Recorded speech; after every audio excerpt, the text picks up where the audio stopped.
Hey there, guys. Welcome to the podcast. My name is Adam, and I'm super thankful that you're here with us today. Today, we have a great conversation with a new friend, Charly Joung. He is a physique coach. He is he has competed in bodybuilding, right? He is extremely knowledgeable when it comes to kind of the nuances in putting on muscle mass. How do we do that with technique? We get into some specifics when it comes to actual bodybuilding and building muscle and technique and all this kind of stuff. It's a great conversation. If you're interested in learning more about like maximizing your time in the gym to get muscle mass out of this, which we know is a key to longevity, right? It's a key to being younger overall. One of the closest things we have to the fountain of youth is exercise and resistance training. Charly is a great coach. He's helping people lose weight, put on muscle mass, or get jacked, whatever, whichever the goal is, right? So we have a great conversation today. I really hope you enjoy it. And yep, stay tuned. And we hope that you really enjoy it. Check him out online. The links are in the description. Now, let's get to the conversation. Hey, Charly, thanks so much for joining me today, man. I really appreciate you being here, taking the time. Would you mind just kind of introducing yourself to people who might not know who you are and just give us a little bit of your background? Yeah, sure. First off, thanks for having me on, Adam. I Of really course. appreciate it. My name is Charly Joung. I am a full-time online coach. I specialize in people that want to essentially be jacked and strong, simply put. Um, I've been a coach for, oh man, almost 8 years now, but I've officially kind of went full, I guess, full force with it about a little under a year and a half ago, and currently loving it. Very blessed to have this kind of job. I rarely call it that. But a bit about me: born and raised in Philly, lived here my whole life. Aside for two of it, where I was overseas in Korea for a bit, but yeah, been here for a while. Um, Personally, I started lifting when I was 13 years old. So I've been lifting 23 years now, been in this game. So started off just kind of, typical teenager lifting, random stuff. And then I got into powerlifting, was fairly decent at powerlifting. I think my best total was 1925 at 242. Started running into a bit of recurring injuries. So then I decided to give bodybuilding a shot about 5 years ago, and I haven't looked back. Love it. Dude, that's awesome. That's funny because I started training when I was like 14, right? I'm Oh, okay. significantly older than you though. So just so you know, How old are you? I'm 47. You don't look it, man. You. Yes. Yes. I thought we were in the same age No, dude, that's like section. calling a girl skinny. Freaking awesome, man. Thank you. No. So I started training the same, dude, but like literally like no guidance whatsoever. Mhm. Just going in there and just doing whatever the jack guys are doing, you Yeah, know? And but I fell in love with it as well. So tell me, let me ask you a couple questions here. yeah, yeah. What made you want to be a coach? Like it's one thing to love the lifting, it's one thing to love the gym, but it's another Yeah, thing to really want to like share your knowledge and give it to other people. So what kind sure. of made you want to do that? So, I mean, to be completely honest, starting off, it wasn't a thing that I really cared too much about. When I first started off, it was mainly helping friends out, right? Or helping kind of some guy I knew one off. And, I didn't really have like too many like strict processes or a way of doing check-ins or delivering my services. It was just kind of like I was helping someone and someone, wanted to, pay me for my time a bit. And, that's what it was. And over the years, I guess doing that over and over again brought me a lot of joy in seeing like them succeed. And it kind of, from there, it evolved into more than just like, oh, helping someone, train, diet, get that stuff in order, but like seeing them grow as a person and like showing me wins from their personal life and their confidence. That's what really kind of like got me going. And about a year and a half ago, decided to kind of, try this thing out full time. And yeah, I haven't looked back, man. It's been great. See, I love that, man. I love because sometimes I feel like I win when you win, right? Hmm. Right. I really feel like it's like I feel encouraged whenever I was a part of that process. Yeah. You know what I mean? So I think that's really cool. There's, some guys coach and they coach because, maybe for the money, but some guys coach because they just love coaching and Yeah. helping people. So I think that's pretty awesome. You said you were into powerlifting, Yeah. and for those who might not know, um, tell me what powerlifting is, right? Okay, yeah, powerlifting is so it's a sport focused around the big three lifts, which are deadlift, squat, and bench. You get 3 attempts at each on the platform, and that's it. And the highest total wins, simply Whoever put. can yank the most weight wins, right? Exactly. Usually, for the most part. That's awesome. So tell me, okay, so I know the answer to this question, but do you think for the average person, right, who just is like, man, I need to get in shape, I need to put Mhm. on some muscle mass, is something like powerlifting or bodybuilding probably a better option? What do you think? So I get this question a lot. Um, I think for the average person that doesn't have any sort of competitive endeavors in either sport, they're okay to kind of live somewhere in the middle. And Great when I point. say that, it's because so like someone asked me like, what is powerlifting training like, and what is bodybuilding training like? And like for the most part, it's similar, but mainly focusing in different rep ranges and different modalities in terms of the actual exercise you're using. One might have a little more cardio base, but besides that, it's not much different. Both are going to get you stronger. Both are going to put on muscle mass. Um, so, like I said, for the average person, I think somewhere living in the middle makes most sense because if you skew too much to like true powerlifting style training, like especially when they're in their like peak strength phases or in their peaking phases, you get to you run into the issue of now you're using loads that might have slightly higher risks of injury. And then on the flip side of things, like true bodybuilding style training, which where I would say where the majority of people think where that is, not true actual bodybuilding style training is, but most people think that's in like very higher rep ranges, which for the general Joe Schmo, it might be hard to make progress there because they run into so many um, factors in actual training, uh, like the lactic acid buildup, cardiovascular kind of limiters, things like that, where now they actually don't train as hard as they should be because other things where they might be confusing as hard training is coming into play versus actual muscular failure. So I think somewhere in the middle makes most sense for most guys. That's a great thought.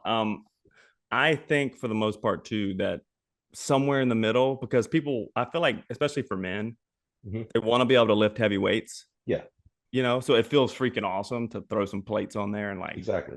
and go for it. But then other times guys are just like, I want to feel a huge pump as well, right? I want to Yeah, feel jacked. So I exactly. think So like the that's whole power building thing, right? That's why it's so popular, I think. Where yeah. most guys don't want to compete in either sport, but they want to, like you said, they want to lift heavy weights sometimes, but they also want to feel a nice bicep pump. So I think like a lot of people dog on power building, but I think it's a fine way to train if you're not being competitive in either sport. I've wondered about that. Like, why do I feel like some guys are like way too into their own camp? You Yeah. know, like Yeah. it's like my way is the only way. But I'm like, Yep. dude, I've gotten some guys jacked with power Yep. building Yep. because I mean, you if you build up somebody's deadlift pretty heavy, everything else just kind of goes up too. You To be know, quite honest, I see most guys that probably do power building, they're usually bigger and stronger than guys that skew more towards just higher reps. Like, for example, for guys that are so I don't know. I'm not going to say this is a certainty, but I see this happen a few times more than I would like to see. Guys that are somewhat beginners, but they dive really hard into the science of lifting and they get too obsessed with that and they forget, or not even forget, they never achieve the kind of skill set to train hard, which is number one, your base layer should be training hard. And then from there, then you could kind of apply the research to your training and see what works and see what doesn't. But if you skip straight to that, a lot of guys skip, like miss the whole training hard part to begin with, where power building, you're kind of forced into it. A lot of that style of training is built around deadlift, squats, and bench, and then your accessory movements. So that being on a heavy load, you're forced to push hard, or you're literally just not be able to lift the weights. So That's yeah, that's it's a a puzzle. one. That's a great insight because I never actually put those two together. But yeah, power building, like sticking with heavy loads, requires a certain level of commitment, Mhm. right? What would you? Okay, so I've watched you on YouTube quite a bit. Okay, I'm not fanboying. I'm just saying I've seen you train. Okay, Sure. um, but you have a level of intensity when you train that most people don't have, right? Yeah, sure. So when you when you say, the ability to train hard is your base layer, Mhm. when you say hard, what do you mean by train hard? Because I think Sure. some people are like, oh, my legs burn. Sure. So I stop, you Yeah, know? that's a Or great some people question. are like, I don't want to throw up, right? So it's like, where is that level? Where do you think that Gotcha. level is? I think it really depends on the how far the person wants to go. But preface, if anyone watches me on YouTube, almost anything training I'm doing on there is it's not for show. I'm not faking it, but I'm pushing harder than I should be because I want some level of entertainment for people watching. So 100%. Yeah. just preface. But yeah, I think um, what hard means is kind of like what I harped upon prior. It's muscular failure, right? Are your muscles able to move the actual weight versus, like you said, things burn or I'm very out of breath, right? Because those things can, for the average person, can be considered hard, and they are. Your legs burning on like a leg extension where you have a set of 20 and like by rep 12 they're burning. Like, how am I going to finish this set? Right, my body's telling me to stop. Right, where the harder you push against that, and yes, sometimes it might be bumping up against actually failing, but to be able to go the distance and see, I guess I could go beyond where it starts burning, beyond that. And there's levels to it, right? Where you finally reach a kind of failure where my legs aren't moving this weight anymore. That's muscular failure, right? And I think, for the average person, getting there a few times here and there during training blocks is a really good way to build that skill set because now you have a perception of where you're going to actually fail in comparison to things like lactic acid buildup and, cardiovascular limits. Yeah. So do you think people need to like find that level of intensity, like where failure is, and then kind of base training around that level? I think for Or guys that want to build muscle and strength, and those are kind of their main goals, I think it is a good skill to have. But like for the average person just trying to train for general health, I think it's kind of a little excessive for the most part. man, I'm always like, nah, you gotta go for it, bro. Like, Yeah, or like, let's not waste our time here. sure. I mean, at the end of the day, that's I, I like that approach personally, but if I was, for example, training someone that's 65 and just wants to maintain muscle mass, like going to failure is probably going to be never in the cards. But yeah, like for example, my father-in-law, he trains, but he has a heart condition where he's literally not allowed to go over like some percentage of load of his body weight. Yeah, and that load is like nowhere close to him ever reaching failure, even with 50 reps. So it's just that's the limiter, right? Where age comes into play, genetics, and just like their goals in general. Yeah, well, I actually, what's funny is my mom was here with me. Like, so I live in a city outside. I live away from my parents. My mom came to visit and she went to the gym with me. And she's like 70 and like she's tough. Like Yeah. she's tough. Like she works out 5 days a week. She does her little pump classes, right? I'm like telling her, hey, get off the trampoline. What are you doing? Like she's like, leave me alone, But I started like she was like working out. She was doing some lat pull downs, and I was like, she's doing like 5 pounds. I'm like, Mom, Yeah. what are you doing? Right.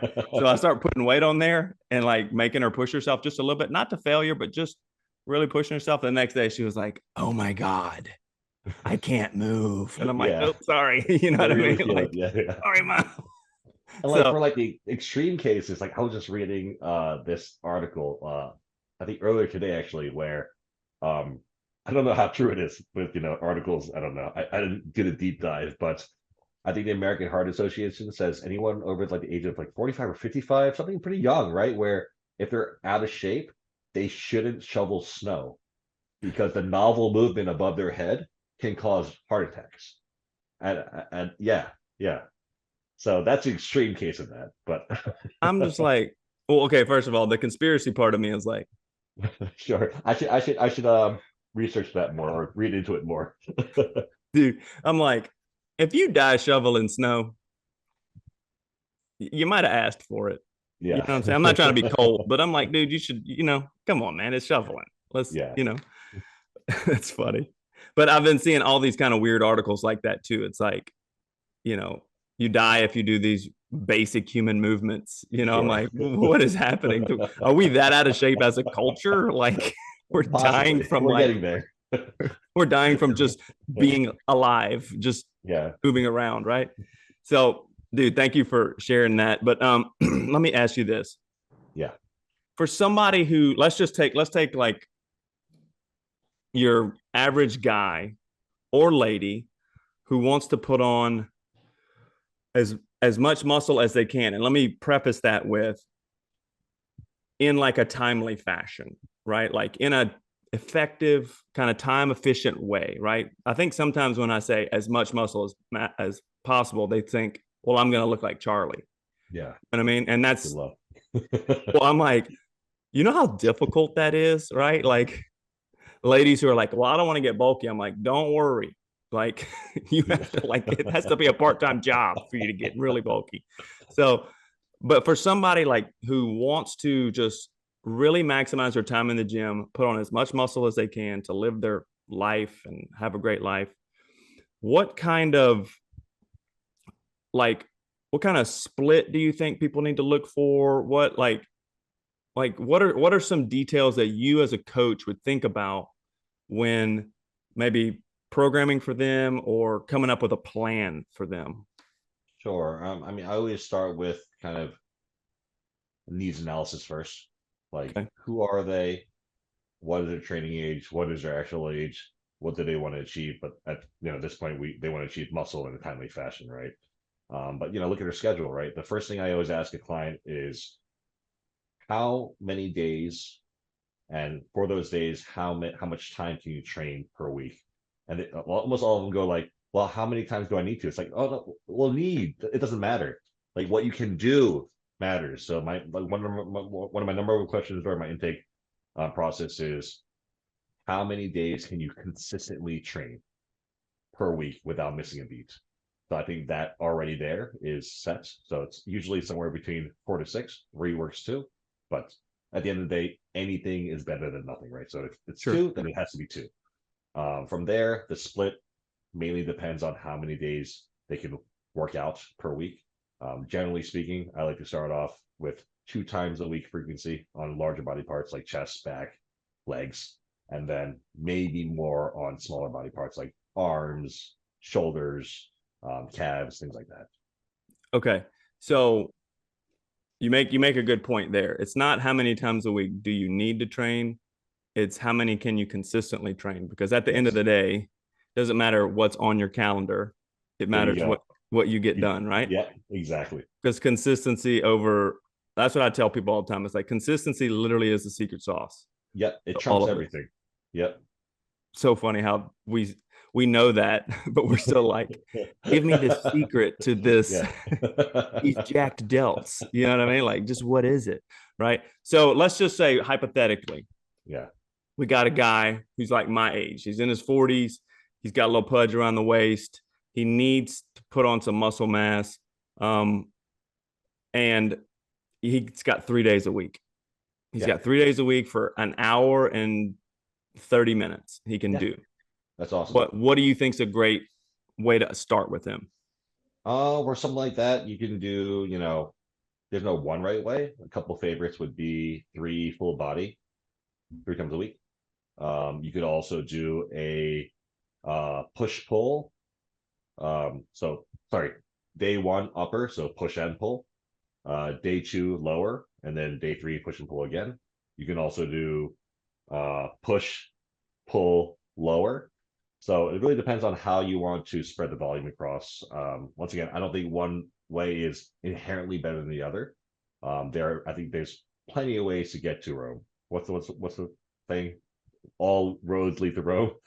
right? Yeah. But I think if you're generally um, programming with total volume in mind and the time limits of the individual, for the most part, they all work. And then as you work with the client more and you get the feedback week to week, then you can start tweaking and really optimize, that program for that individual. So when you say total volume, explain to us what volume means. Is that like, you Yeah, know, total volume, just total sets for that body part for the week.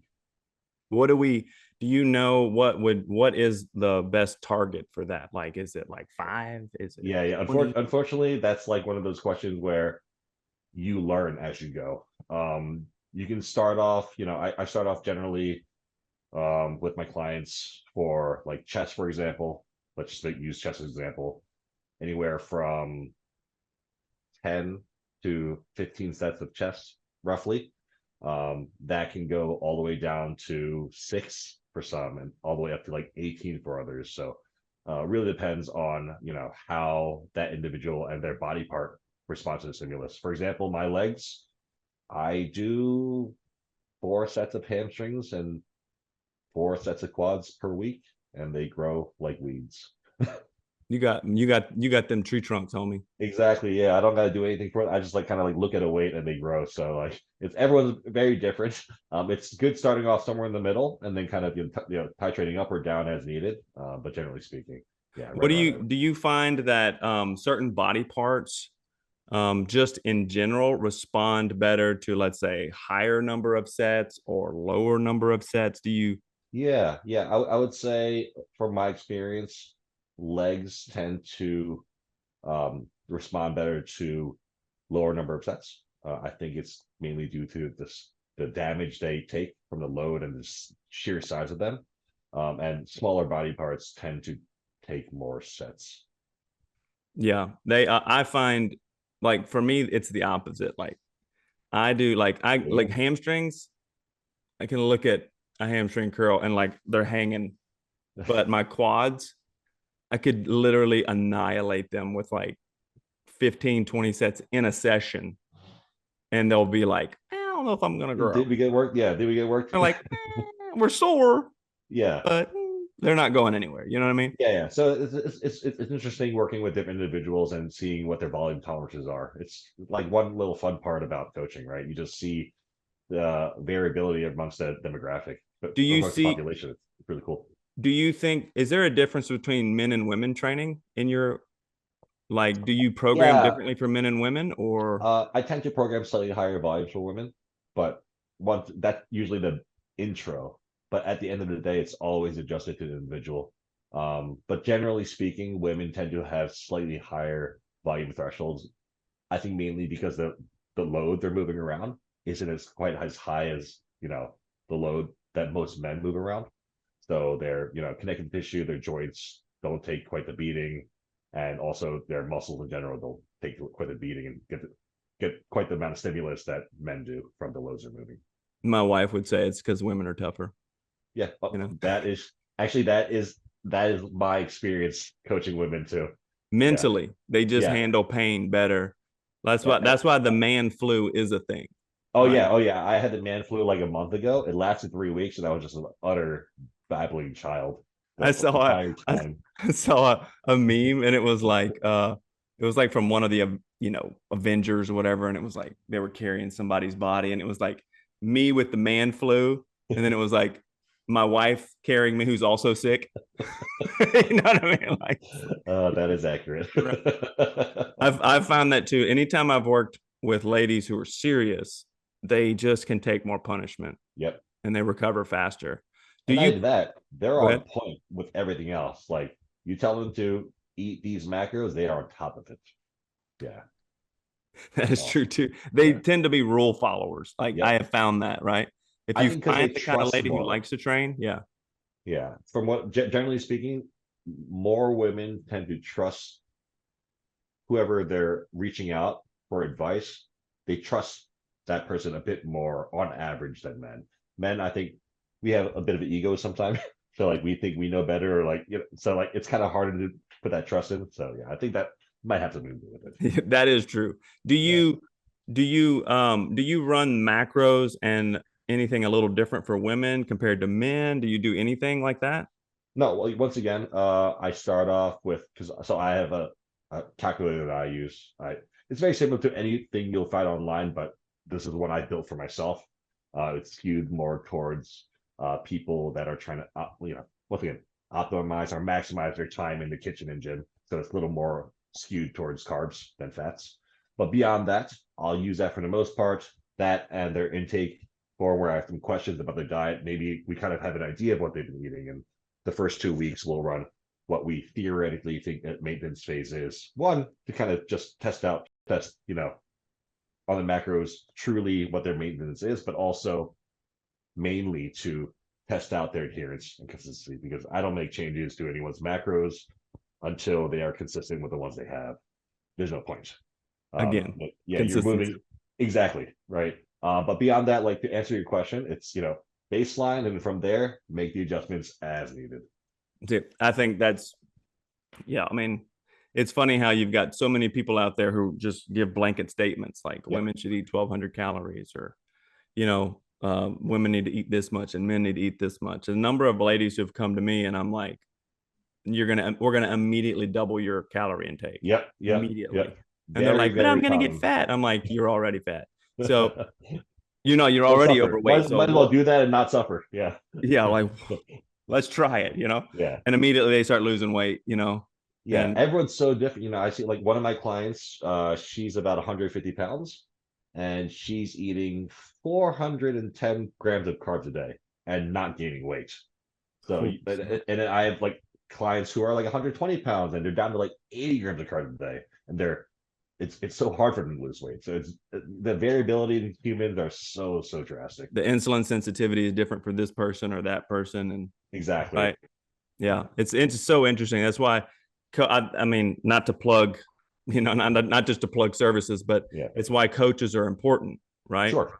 Because this is why the fitness industry is so frustrating, because there's so many people out there just making blanket statements, Hmm. and you're like, dude, this is so nuanced to the individual that if you have like a specific goal, you need a specific strategy, Hmm. you know? And that Like, strategy needs to be able to like pivot like with your life too, because like what client do you know that has like a steady life that just kind of moves along in a straight line? Zero, exactly. zero, Yeah. zero. Like they're like, oh, I'm out of town again. And I'm like, Yeah. whoa, At this event, I got sick. This happened. My kids exactly. woke me up. So that happens all the time. So let me ask you, okay, about exercises in general, because I think you and I are very similar in our approach to like execution, intensity. Like I've watched a lot of your videos. Like your form is like strict, spot on. Like you are like really focused in on execution really well. I think people miss that. Do you think that people are leaving, you know, gains on the table by being sloppy? Like, what are some of those mistakes you see? Yeah, I think I guess for the general population, generally speaking, they could do better with having better technique, controlling the weight better, using a bigger range of motion. But I think like for the people watching, your podcast for the most part, like they train, they know how to train. I think there's a balance actually. I think focusing way too much on doing a full range of motion, whatever that is, can be detrimental. Especially if it's putting you in positions where it compromises, your joints or your connective tissue because it just doesn't work with your anatomy, or tension comes off the target muscle you're trying to load. At that point, I think having you can have too much range of motion. Um, I think that having control of the weight is important, but the tempo at which you do it, for the most part, I think there's not one right answer. I have some clients that's, for example, for the same movement, let's say hack squat, they do really well with like a 4 second negative, but some guys do a 2 second negative half the time, but they both get very, very good results, and they get, excuse my French, but they get up at the end of the workout, right? They're pretty much spent. But I think having some kind of semblance of control is important. And technique breakdown, in other words, do your reps look exactly the same, like rep to rep to rep, even towards the end. I think for the most part, you want your technique to look pretty clean, but you don't have to focus on them being exactly the same. Because one, I think it's okay to have a little bit of variance from perfect technique, especially when it gets hard. Our bodies aren't so fragile that if you go like 5 degrees off, you're off the back of a hack squat, you're gonna die or break something, right? But also, I think on the flip side of that is that not the flip side to help to support that statement is, if you never have any sort of breakdown in technique, those are the guys or girls that I tend to see that don't push hard enough in the gym at all. Yeah, I think that's a good way of putting it, is that like focusing too much on technique can be detrimental, but not focusing on it at all is detrimental as well. It's like finding that middle ground where it's like, Yeah. I'm pretty consistent on all my reps, my tempo. And by tempo, what do you mean? Like, what do you mean by tempo? By tempo, I just mean by tempo. So the way I like to kind of explain it to my clients is you have your eccentric portion, you have the end of your eccentric portion, then you have your concentric portion, and then you have the end of your concentric portion. So tempo, for example, I write out, for example, like a 3 second down. So it'd be three. And if I want to pause for a second, it'd be one. And then usually zero for the upward portion. I'd like just explode up as fast as you can. And then if there's a pause at the end, like a squeeze, like a 1 second squeeze on certain movements, like a fly, I'd write a one. So that's the tempo. But once again, the actual seconds, I think if you are not sure what to do, like adhering to actual like tempo is important because it teaches you to be consistent at that end. But the more advanced you get, I think you could modify that as needed based on what feels best, essentially. Yeah. So I think, would you say safely for people who are not like gym, gym savvy, it's like we're trying to control the weight Yes. as much as we can on the way down or up, depending on whether you're pulling or Yeah. pushing. We're trying to pause slightly in a stretched position, right? Yep. And then we're trying to go up as fast as we can Yep. with control. Exactly. That's perfect. Right. Because I Yep. find like I see guys do like those are some of the mistakes I see, especially with younger guys in the gym, is like they're doing everything so fast, Yeah. like super fast, and they're like swinging their hips and I They're watch focused guys. more on the numbers in terms of reps and load versus what their muscles are actually doing. In other Yeah, like words. I'm like, your hips should not be moving during a curl. Yeah. Like we're working our biceps. Why is your low back sore? you Yeah. like I actually saw a guy. He said he was watching, like I know, like Sam Sulik. He's out there Yeah. right now. He's big. He's young. He's juiced to the gills. He's like, you know what I mean? Like he's just all the rage right now. Sure. And he was working he was doing back, and he kind of does. He just goes for it, right? And Oh some yeah. guy posted, he was like, everything's a lower back exercise if you do it wrong enough. I was like, oh man, that's cold. That dude's jacked, That's right? messed Like, up. yeah, I was like, ooh, but it was hilarious in the minute. But um, so tempo is really important because of control, right? Yes. Because and at the end of the day, control creates less risk of injury, I would imagine. Less risk of injury, but also your muscles are actually taking the brunt of the tension. Okay, Because if because you're free tension is what falling, drives yeah, if you're things, free right? falling on a negative, then your muscles are gravity's doing most of the work at that point. True, true. That's 100% true. So what? Let me ask you this: when it comes to like just exercises in general, right? You've got your body weight, you've got dumbbells, you've got people on Bosu balls, you've got people doing barbell stuff. Do you think there's one best? Do you think there's a combination, machines? What have in your experience as a coach have you seen works pretty well for the majority of people?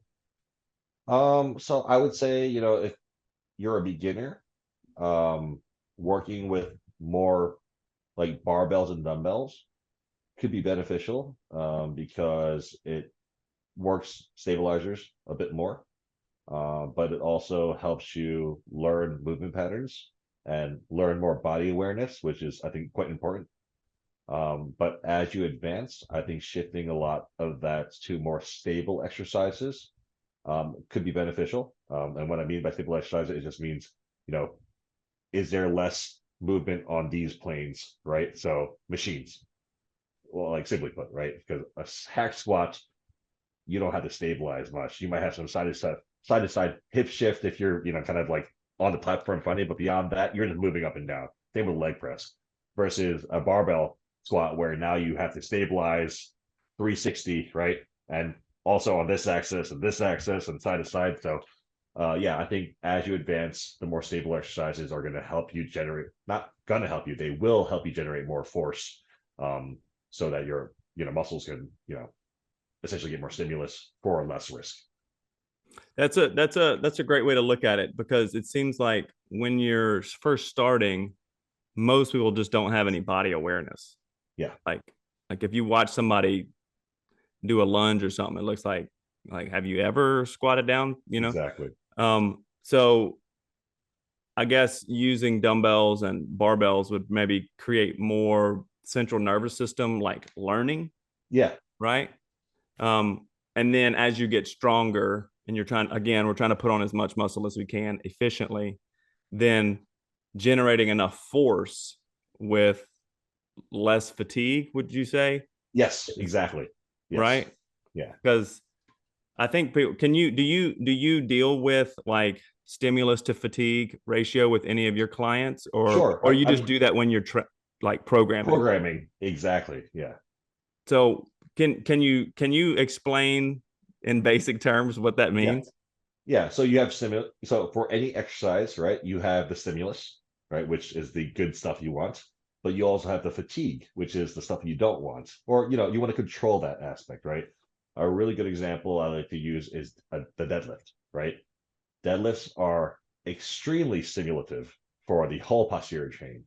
But if anyone watching has ever done a deadlift, like a heavy set of 5 or 2 sets of 5, how like spent are you afterwards compared to any other movement you've done? Dude, the next day I'm like, Yeah. did I go Even after drinking it, last night? I yeah, mean, it's hard to do anything else afterwards too. So like that's a really good example of what fatigue is and what stimulus is. So what we're trying to do essentially, if we're trying to build a smart training program, is have the maximum amount of stimulus you can for the least fatigue cost. That said, that's like, La La Land, right? That means that you have the best, like the exact machines that fit your body exact way. And, you don't have any kind of equipment limitations. And that's really the case. So I'd say striving to do better in that sense is better than trying to find that exact formula. And the thing is that your stimulus to fatigue ratio can change, right? mhm. One machine or one movement is not going to always provide the best stimulus to fatigue ratio. It might change as your training, as movement gets stale, as weaknesses become strength, and vice versa. So it's always kind of evolving. So in layman's terms, it is what movement feels best and what movements make you not feel like afterwards for the most part. That's a good way to put it, right? Because Yeah. there's a lot that you feel great on, at least for a time. And then after a while, you're like, man, I'm just beat up after this. Or, Yeah, like to like me. hack squat versus a barbell squat, right? Hack squat, like your quads are toast, right? But generally speaking, you don't feel anything anywhere else. But after a barbell squat, right, your quads are, fairly toast. But I mean, I don't know about you, but my lower back sometimes gets fried on a Yeah. barbell squat. Yeah. Yeah. I get like a huge lower back pump, Yeah. and, and then my hips start shooting up improperly. You know what I mean? So it's Yeah. like, I've all but gotten rid of the barbell Oh back yeah. squat, I haven't barbell back squatted in years. because it's just, if it's risk of injury at Yeah. that point for me. And I'm like, I have long femurs and a short torso. So I'm like leaning, like Yeah. I look like a frog, like when I squat. So I'm like, I can do it, but I'm much more like, just give me the Smith machine. I don't care what anybody says. Mhm. Like, I will squat all day in a Smith machine. You're gonna have bigger quads than them, so who cares? Exactly. Right. I'm like, at the end of the day, Look at you. No, I'm just kidding. No. So, what would you say is a poor combination for the average person? Like, if somebody wanted to build their own program, which I'll be honest with you, I'm always like, yeah, build your own program, try it. Yeah. But usually you need to find somebody who knows what they're doing and then kind of mimic Hmm. what they've done. But Sure. what is a poor combination of exercises for stimulus to fatigue ratio that you've seen probably doesn't pay off well? What it like, for example? Mm, like for example, trying to do any kind of bent over pulling motion after deadlifts or any kind of lower back movement. Like I've seen people for some reason they do hyperextensions before bent over barbell rows. Don't know why, but they would do that, but I've seen that. Yeah, unless they're trying to have their lower back fatigued as a pre-exhaust for a barbell row, which I guess technically could be done. I don't see the point. It's just gonna limit you in the actual row itself. Yeah. So I think that's one thing people don't think about. They when they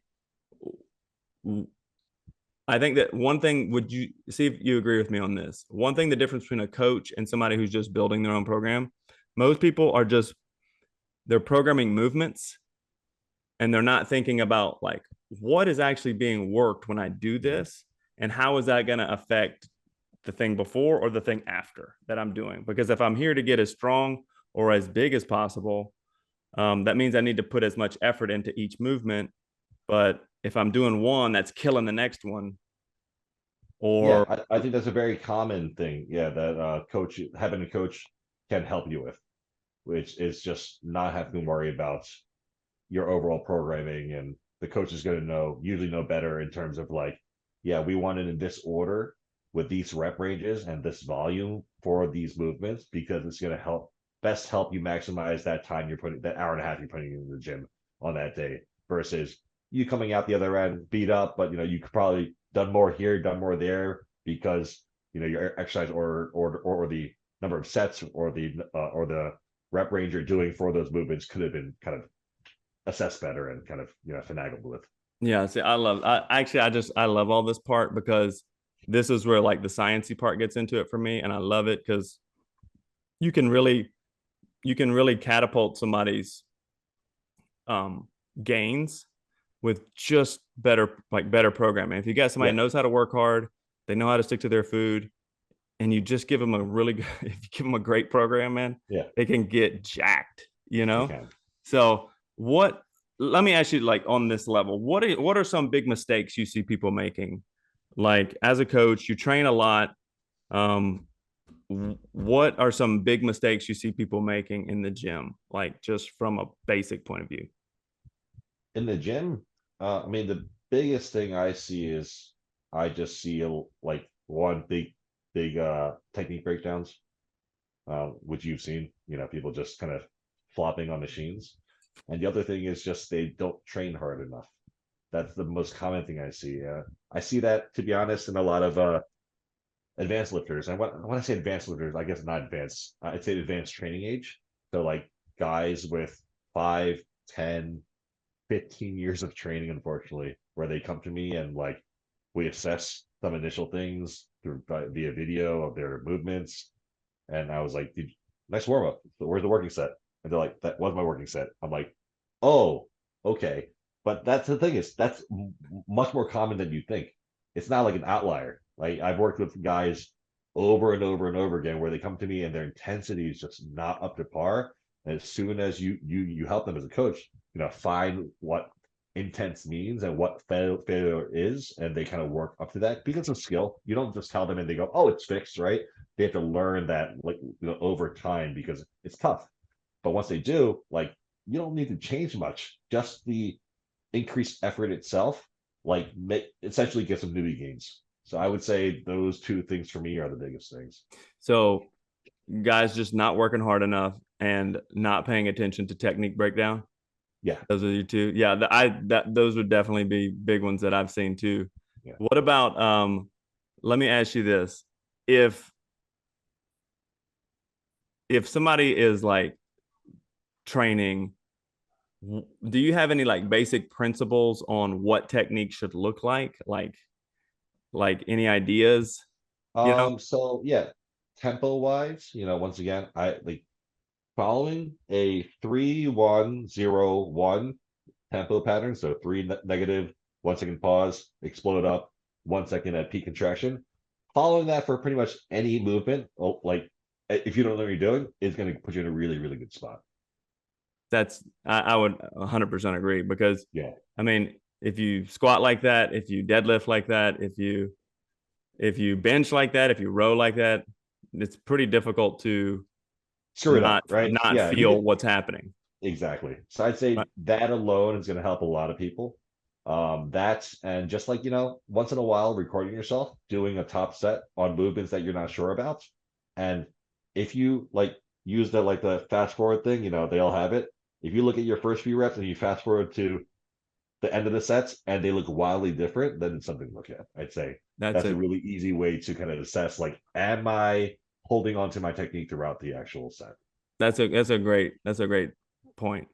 So another thing is okay, so we've seen this one drives me a little crazy. So I want to see if it drives you crazy. Like with social media, we've seen like a huge burst in bodybuilding, right? Like there's guys in there, like there's broccoli head kids just max benching Yep. everywhere, and in their pajamas or whatever. Sure. It's everywhere, dude. But I love that because people are trying to get jacked, right? So Yeah. it's freaking awesome. Which eventually, that's what I was. I was just like some little pimple faced kid trying to do bench Sure. presses. I did like 90 sets of bench, you know. So, but there's this real optimal thing happening right now where it's like everybody's breaking down techniques and Yeah. everybody's saying this is the most optimal thing. What do you think about like this whole optimal craze? Do you think it's something we should focus on, or you're like, no, let's go old school? I Like, think there are, as I think most people forget about the major underlying principles, like training hard and having decent technique and worrying mostly about that. Um, before diving into the whole optimal thing. And to be quite honest, I think I'm not saying all, but I think most people that worry about optimal are the people that tend to nitpick and change everything about their plan like every other week. And they always they're actually changing it so they don't know what's actually working or not, because 1 or 2 weeks worth of data is not gonna you don't learn anything, right? You have to do things for months and months to see if there's it's working, and then you can make changes and see and compare the two and see how that works. uh but also the people that tend to do those kind of things have tons of anxiety over those changes and like, am I doing it up? And like, man, like a big thing I learned over the years is mindset part of this whole journey is so important. Um, if you're anxious all the time about everything you're doing, one, you're not gonna have fun. You're not having fun. You're anxious, right? And two, just the stress response from the anxiety of whether like you're doing everything right or like what's happening, is it optimal, right? That alone is like going to be a net negative on your actual progress. I love that. I agree. It's like if you're not enjoying what you're doing, it's going to be far harder. Yeah, But let's talk about mindset a little bit, okay? yeah, Because I feel like this is the part that so one thing I tell people, like clients and stuff, is like everybody has bodybuilding goals, mhm, whether they want to admit it or not. Everybody wants less fat, more muscles. Let's just be honest. yep. I don't care if you call it functional training. I don't care if you call it Everybody jacked. Pilates. Everyone's loot jacked. Everybody's trying to look better with the bathing suit on or cutting the grass, Mhm. So, um, so with that thought, there is this mentality that there's like an entertainment mentality that I think a lot of people have about exercise and like training in general. And I think it takes a much stronger mentality to deal with what it actually takes to change your body over time, which is, I mean, it's kind of boring. Oh yeah, it's extremely boring. It's just repetitive and it's day in day out grinding, doing the same thing over and over again, and that's what makes great physiques at the end of the day for the most part. It really. How do you deal with the the the monotony? How do you deal with the like? I think I saw one time on a video with you. You said because you've done some bodybuilding shows. Are you preparing for one now? I mean, not not at this moment, but soon, likely. Yeah. Are you bulking right now, or are you what are you? I'm currently in like a holding phase, like Okay. maintenance, you would call Okay. it. Yeah. Well, you look giant, so I'm Thank just you. assuming that you're eating all the things. But they but the phases of all this, the boredom, the mindset. But in that video I saw, you said like for this uh prep phase, you averaged within 25 calories Yeah, every yeah, day. yeah. When my prep favors come into play, I'm very, very stringent on So those. it's like but you're like, I averaged within 25 calories of my food every day. Yeah. And I'm like, what, this guy's a maniac, right? So how do you deal with mindset, motivation? Because that's a big piece for a Yeah. lot of people, right? Yeah, So yeah, yeah. No, that's a great question. I could probably go on for another hour just about this topic alone. Um, and I think there's no right answer for the person, depending on the person and their kind of season of life. Different kind of um, tips, different kind of tricks are going to help them overcome whatever is kind of in their way in terms of mindset. But let's just, me personally, I have other plenty of tools that I could use, tell myself and like motivate myself and like tell myself like, I'm doing this for this and this is why. But at the end of the day, the biggest thing for me, and I always come down to this, and the easiest way for me to kind of stick with it, what I want to do is I think to myself, future me is putting their trust in current me to make all my future me's dreams come true. Am I going to disappoint myself? Like if I try to envision myself as another person in the future, like I'm counting on you. that, That that for me, that hit every time I say that to myself, I get goosebumps, man. Like I'm counting on you. That's all I gotta say. And I'm like, time to eat the slop, whatever it is. that's funny. Would you say, okay, would you say, I know what I think about this. Would you say training or dieting is more difficult? Dieting. Training is fun. Training is easy. Training takes an hour and a half per day. The other 22 and a half hours are hard part. What are you going to Hands shove down. into your pie hole, right? Exactly. What are you going to shove or not shove into your Bible? Right? That the second part is a huge thing for a lot of people. That's probably the hardest part. And beyond that, are you going to manage your stress? Are you going to put strategies in place to keep that down? Are you going to sleep 8 hours, 9 hours a day? Like, you know, Yeah, I've always found, like, I'm always telling people, they're like, bro, I can't get motivated to train. And I'm like, well, then we know your diet's crap, yeah, right? Because I'm yeah. like, the training is the easiest part, right? That's the Because you feel easiest awesome part afterwards. by You're like, far. I feel giant, like Yeah. I'm strong or whatever. But the eating is always the hardest part for me. Mhm. What For those who might not know, um, building a physique takes phases, Mhm. right? Could you kind of lay out real quick what some of those phases look like? Like, Yeah, the biggest ones are like, there are different words for it, right? Massing, bulking, hypertrophy phases, right? Where essentially you grow, you gain weight. There's phases, fat loss, um, deficits, whatever you want to call it, weight loss, right? Where you lose weight, you lose fat essentially because the people we're talking about want to lose fat and not actual tissue. Um, but then the third one would be like maintenance phases, right? And like there might be several reasons why you take it, right? Some people might take it because they're want to extend a fat loss phase, but they are too fatigued, either diet fatigue or whatever other issues they might have. So they might need to take a break between that to kind of once excel further. Some people might just be tired of massing, or in a hypertrophy phase where they're just like, I just want to take a break for a second, so that's fine. There are enhanced guys, right, like me, where we might need these phases between our courses. Essentially, like some people call them health phases. A bridge phase where we're might be maintaining our physique, try to kind of put our health in a better spot for the next kind of course in line. So there's several reasons why people might take a maintenance phase, but I think it's a very important one. That it's my favorite phase, to be honest. It's my favorite phase. I tell my clients this all the time. Like if you, it's the easiest phase to get your consistency down and adherence down because it's technically the easiest one, right? You're not cramming food down your gullet. You're not also starving yourself. It's the one that should be the one with less resistance. So get it down. Don't treat it like it's just like a free for all, which some people do, unfortunately, and nail it. And then from there, you could build on top of that and build little habits to make fat loss phases and hypertrophy phases that much easier.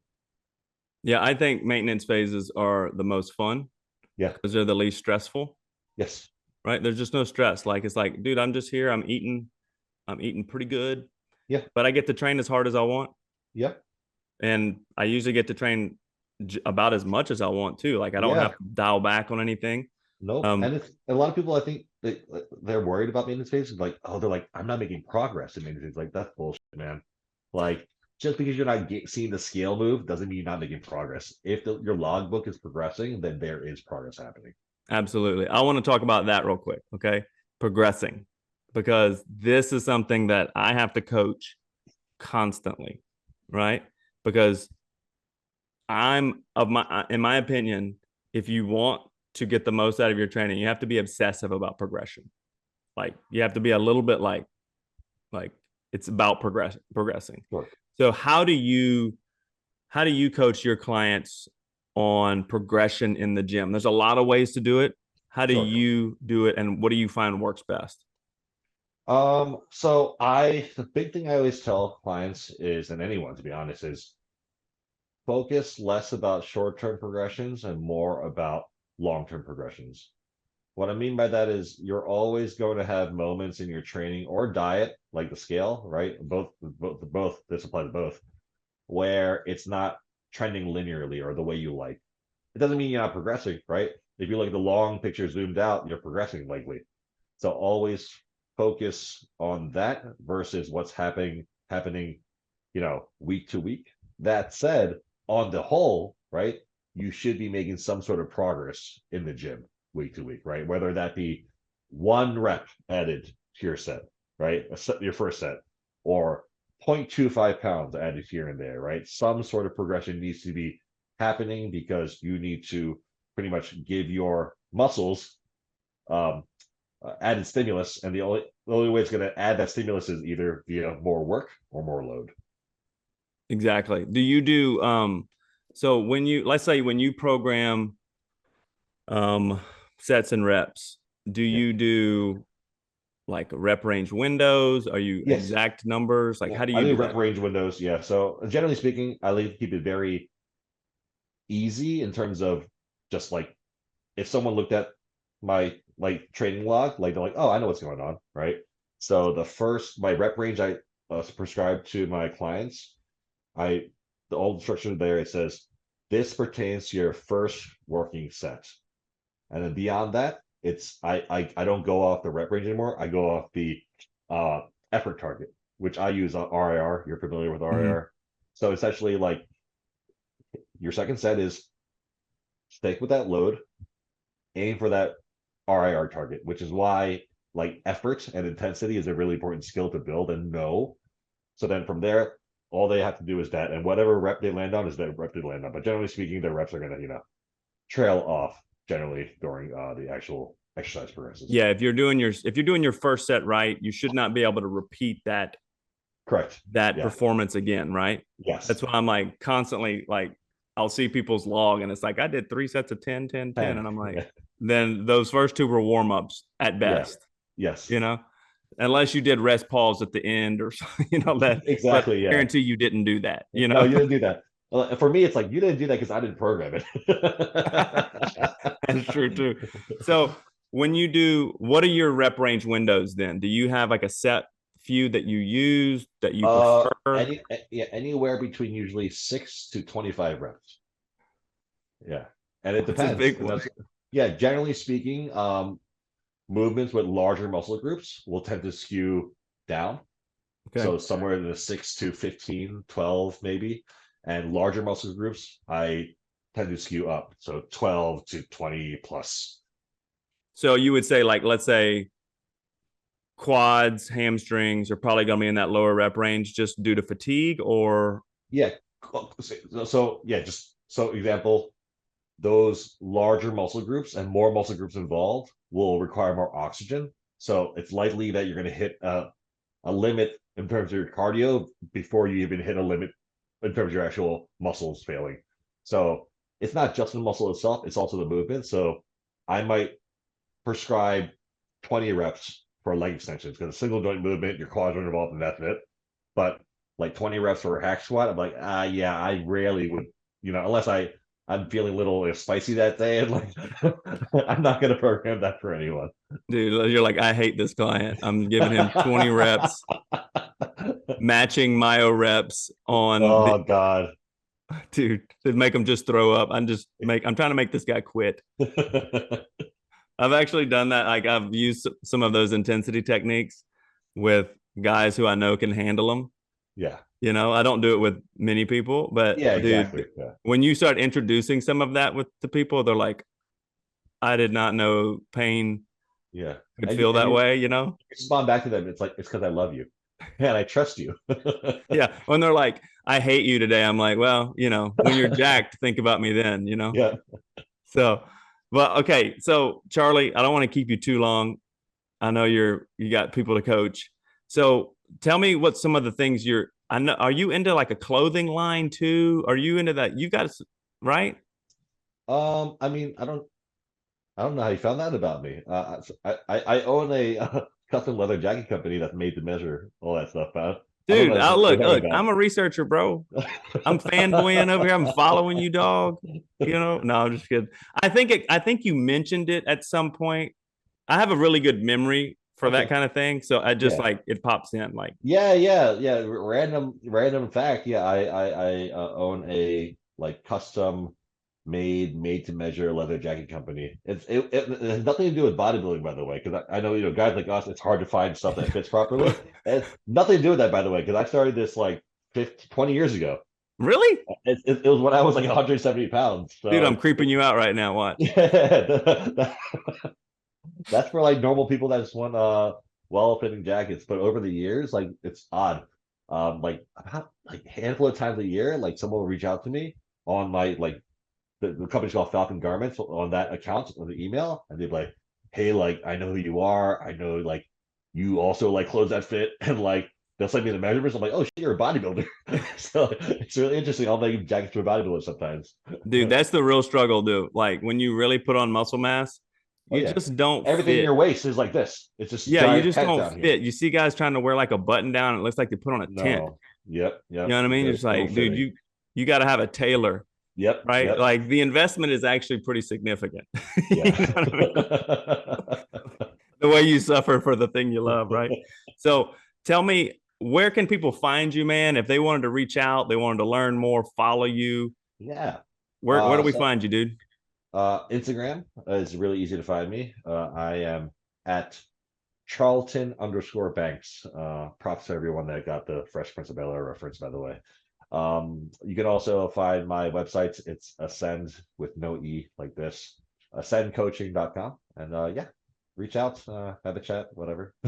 That's awesome, man. Well, guys, if you're listening, definitely check out Charly's stuff. He's especially on Instagram. He's got lots of technique videos. He's definitely sharing his passion for just getting jacked. But really, I mean, ultimately, being jacked it sounds funny, but really, we're pursuing our best form. We're trying to put our best self out there. And for anybody that's listening here, we know that muscle mass is a key to longevity. It's a key to optimal health in the long run. And we're trying to do our best to take care of ourselves so we can continue to do those things we feel like God's called us to do. We're trying to really maximize. So Charly's got some great information online. His coaching sounds like it's pretty freaking awesome, but you need to be serious about it, right? Don't come with some needing some hand holding because you're not gonna Yeah. get that. But if you want to get jacked and tanned, talk to Charly. But hey, guys, we appreciate you. Charly, thank you for your time. And hopefully we get to hang out again soon, man. Yeah. Like Lewis, thank you so much for having me on. All right, brother. Hey there, guys. I want to take a quick second to highlight a partner that we've been working with lately, Upgraded Formulas. You can see them at upgradedformulas.com. I have personally been taking their upgraded T formula to support natural testosterone production. I've noticed it after a few months. I've noticed I've had a bit more mental clarity. My rest is a little better, and I'm recovering a bit better from my workouts, which was actually surprising. So I'm able to exercise just a bit more. I love to exercise, so that's a bonus for me. Women can also take this because healthy testosterone levels in women help with fat loss, mental clarity, muscle gain, things like that. And also, the estrogen and testosterone go together hand in hand. If you support one, the other does pretty well as well. So definitely check them out. Also, they do something really great. I want to highlight a hair mineral analysis where you send them a little chunk of your hair and they will let you know if you're deficient in anything or if you have too much of something like heavy metals in your system. So what this does is this is a great thing to help give you data on your health so that you can make decisions. None of this is a miracle cure. All of it is just information to help you make better decisions around your health and supplementation. All right, so really check them out. They're doing some really great quality. They're seeing some huge results, and I believe they're going to have some clinical studies coming out pretty soon. So check them out, upgradedformulas.com. Use the code ADAM10 to get a 10% discount today.